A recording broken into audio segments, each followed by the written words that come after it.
दोस्तों, आज की कहानी एक ऐसी औरत की है जिसने न सिर्फ अपने पति को मारा बल्कि अपने पति के टुकड़े टुकड़े कर दिए और बाद में उन टुकड़ों को खाया भी। और उसने उन टुकड़ों को खाने के बाद कहा कि उसके स्वाद से ज्यादा कुछ मीठा नहीं है। आज की कहानी बहुत दर्दनाक है और इस कहानी के बारे में आज आपको मैं सब कुछ बताऊंगा। तो चलिए शुरू करते हैं। ओमाइमा एरिन नेल्सन का जन्म 1968 में इजिप्ट की राजधानी काहिरा में हुआ था। ओमाइमा का पालन पोषण एक गरीब गांव में हुआ था और इसका बचपन भी बहुत कठिन गुजरा था। और इसका पिता सारा दिन शराब में बंद रहता था और जब वो रात में शराब पीकर घर आता था तो ओमाइमा और उसकी माँ को बहुत ज्यादा मारता था। इस वजह से ओमाइमा शुरू से ही थोड़ा अपने पिता से डरने लगी थी और फिर ये लड़ाई इनके घर में हर रोज होने लगी। और इसी कारण से ओमाइमा की माँ ने फिर ओमाइमा को लेकर अपने पति से अलग रहने का फैसला किया। ओमाइमा अपनी माँ के साथ काहिरा में ही एक इलाके में रहने लगती है। उस जगह को मृतकों का शहर कहा जाता था क्योंकि सन 1986 में वहाँ पर काफी लोगों को दफनाया गया था, इसलिए उस जगह को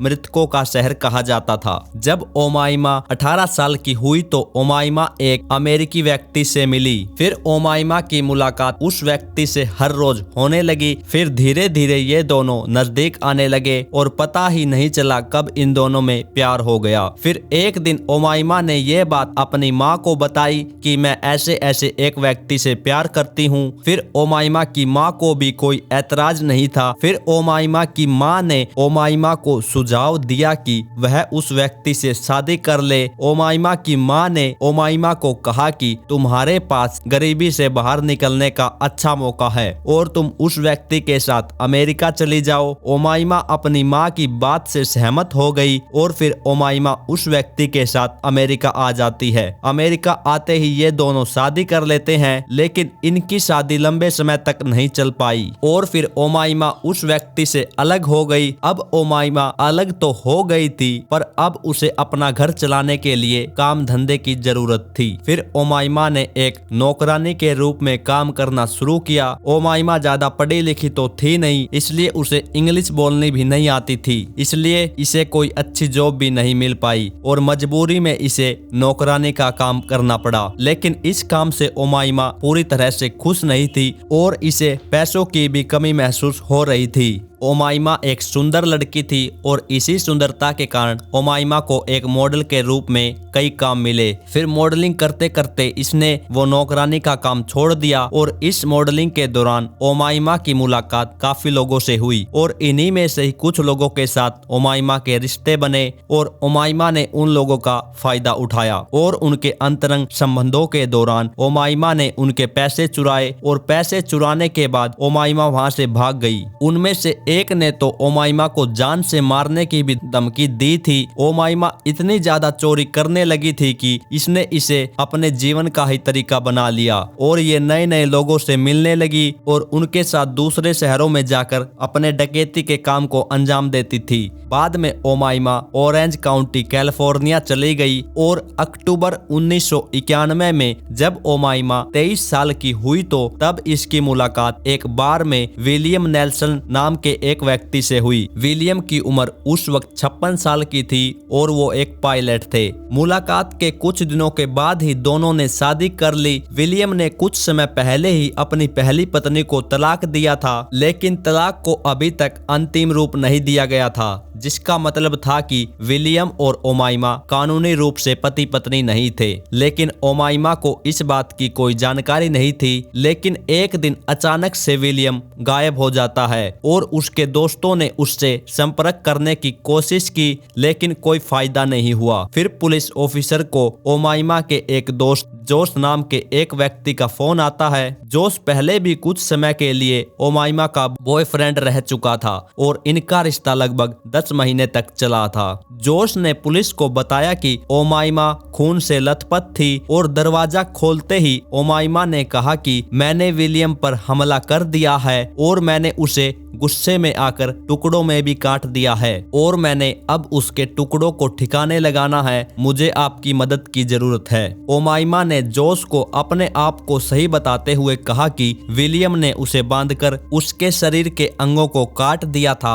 और फिर उसके साथ यौन शोषण किया था। ओमाइमा ने कहा कि वह खुद को विलियम से बचाने में कामयाब रही। फिर ओमाइमा ने अपने बचाव में किसी चीज से विलियम पर वार कर दिया और विलियम बेहोश हो गया। ओमाइमा ने यह भी कहा कि इसने विलियम को टुकड़ों में काट दिया था और इसने विलियम का सिर फ्रिज में रख दिया था। फिर ओमाइमा ने विलियम के टुकड़ों को ठिकाने लगाने के लिए जोश से मदद मांगी और ओमाइमा ने जोश को $75,000 देने की भी पेशकश की। जोश ने इसकी मदद करने के बजाय पुलिस को वहां पर बुलाया और उनसे सब कुछ बताया। जब पुलिस ओमाइमा और विलियम के घर पहुंची तो उन्हें वहां भयानक नजारा देखने को मिला। हर जगह खून ही खून फैला हुआ था और उन्हें कचरे के थैलों में विलियम के टुकड़े मिले। ये थैले पूरे घर में इधर उधर फैले हुए थे। घर में जो उस वक्त मंजर था वो मैं आपको यहाँ पर दिखा भी नहीं सकता। और जब पुलिस ऑफिसर ने ओमाइमा के फ्रिज को चेक किया तो फ्रिज में एल्युमिनियम पेपर में लिपटा हुआ विलियम का सिर बरामद हुआ। बाथरूम में तो नजारा और भी खतरनाक था और उसी कमरे में वहां कुछ हैंगरों पर एक चमड़ी वाला इंसानी धड़ लटका हुआ था। फिर पुलिस ओमाइमा को गिरफ्तार करके पुलिस स्टेशन ले जाती है। वहां फिर ओमाइमा से पूछताछ की गई। ओमाइमा ने पूछताछ में कहा कि उसने आत्मरक्षा में ये काम किया है और सब कुछ इस प्रकार हुआ कि विलियम ने मुझ पर हमला किया था। वो मेरे साथ जबरदस्ती कर रहा था। मैंने गुस्से में आकर उसे एक लोहे की रोड से इतनी जोर से मारा कि उसकी जान ही चली गई। फिर मैंने उसे अलग कर दिया। ओमाइमा ने फिर विलियम के सिर को भी उबाला और उसकी उंगलियों के निशान हटाने की कोशिश में उसके हाथों को भी उबाला। उसने विलियम के शरीर के और अंगों को भी उबाला और बाकी के अंगों को कचरे की थैलियों में डाल कर रख दिया। ओमाइमा और विलियम के पड़ोसियों ने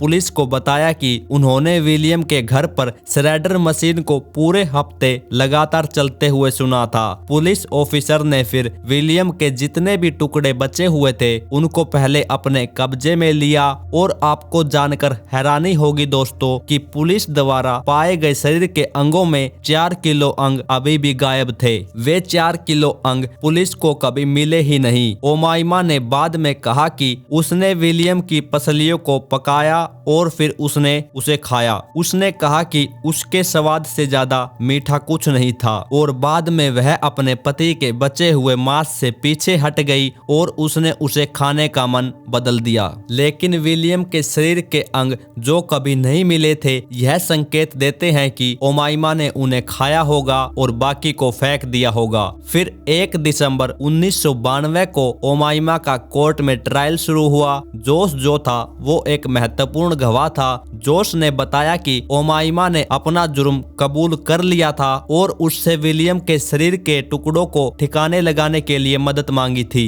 फिर काउंटी प्रोसिक्यूशन पालोवस्की ने जूरी को बताया कि ओमाइमा एक शिकारी थी। उसने अपनी सुंदरता का इस्तेमाल करके अमीर पुरुषों को लूट लिया था। प्रोसिक्यूशन पक्ष ने यह भी कहा कि विलियम नेल्सन एक अच्छे, दयालु और प्यार करने वाले व्यक्ति थे और ओमाइमा ने इसका फायदा उठाया है। फिर 12 जनवरी 1993 को ओमाइमा को सेकंड डिग्री मर्डर के आरोप में दोषी ठहराया गया और उसे 30 साल की जेल की सजा सुनाई गई। ओमाइमा 2006 में पैरोल के पात्र हो गई थी, लेकिन तब अधिकारियों ने ओमाइमा को सार्वजनिक सुरक्षा के लिए एक गंभीर खतरा समझा तो ओमाइमा 2011 में फिर से योग्य हो गई। लेकिन फिर से अधिकारियों ने इनकार कर दिया और कहा कि अपराध के लिए तो ये जिम्मेदार थी ही और अगर इसे रिहा कर दिया गया तो ये समाज के लिए एक अच्छी नागरिक नहीं बन पाएगी। ओमाइमा जो है दोस्तों वो आज भी जेल में बंद है और वह 2026 में फिर से पैरोल के लिए आवेदन कर सकती है।